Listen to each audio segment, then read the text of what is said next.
to Science Fiction Fantasy Network. Today I'm talking to Robert Llewellyn. You may remember him as Crichton from Red Dwarf. 2 new series on the way.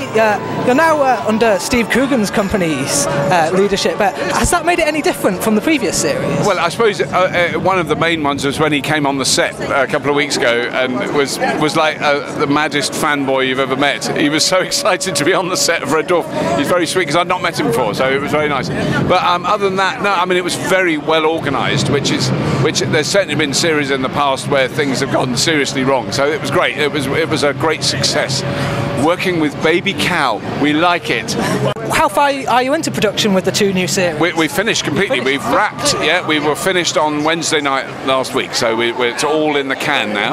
There's just the post-production. The wonderful post-production. It's 2 years until the 30th anniversary. Yeah. Do we know if there are any plans for any big celebrations? There's been an enormous amount of talk. I don't know. There's not any firm plans, but I certainly think we'll be doing something in some way, somehow. I suppose it will be February 2018. It will be the 30th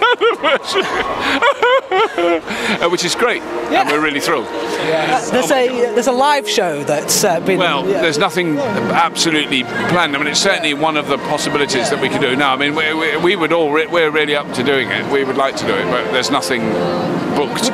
I assume you would make some adjustments to the Crichton outfit to go on stage. I mean, we might do, but I mean, there are ways of doing it. The makeup guy that has been working, who's done my mask this series, did all the Little Britain stuff, and that would have been for the TV really complicated makeup, and then they found a way of simplifying it for the live stage show. So I don't quite know how it will work out.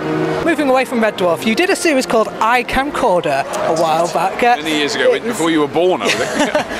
Have you ever thought of putting that up on YouTube, or perhaps even redoing it? I mean, it's not mine to do that with. I mean, it was actually Grant Naylor. It was the same production company that did Red Dwarf. It was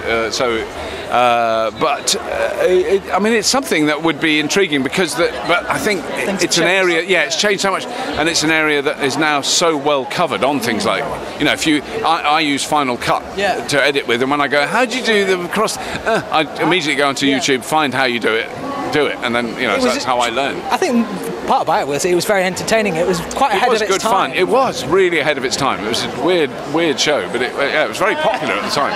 You are quite an advocate of online media at the moment. Yeah, well, I mean, it's certainly been because I come out of exactly the other way as opposed to a young person starting out now. I worked in telly for now nearly 40 years, and it's so refreshing to be able to make something and put it out and then have people watch it without any intermediary. So there's no one telling you what you can or can't do, or what is or isn't good or interesting or funny. So I think it's a fantastic opportunity for young people now. I mean, you did the Carpool series for a while. 129 episodes. That's not coming back, is it? Well, I would love to do more. That is really complicated. It's almost a question of the insurance, which one I didn't realise until I got the proper insurance. So on top of your ordinary car insurance, you have to have, it's called action car insurance, so it covers you for famous people in your car, which is so confusing. But you're then insured for like $100 million in case. Well, I had Patrick Stewart in the car, and if we'd had an accident and he was halfway through shooting something, it would have been very bad. X-Men, yeah. You are also quite an advocate of green energy as well. How did that come along? How did you get into? That is very much a lifelong interest. So I was involved with a lot of postgraduate engineering students from Oxford University in the 1970s, which is like when everything was black and white, and we still had horses pulling carts. And we built a wind turbine and a water turbine in a farm in Wales to try and generate electricity for the house and all that stuff. And it sort of almost worked, but it was still very crude then. So I've always had an interest in that there are different ways that we could live and not do as much damage as we do to the planet now.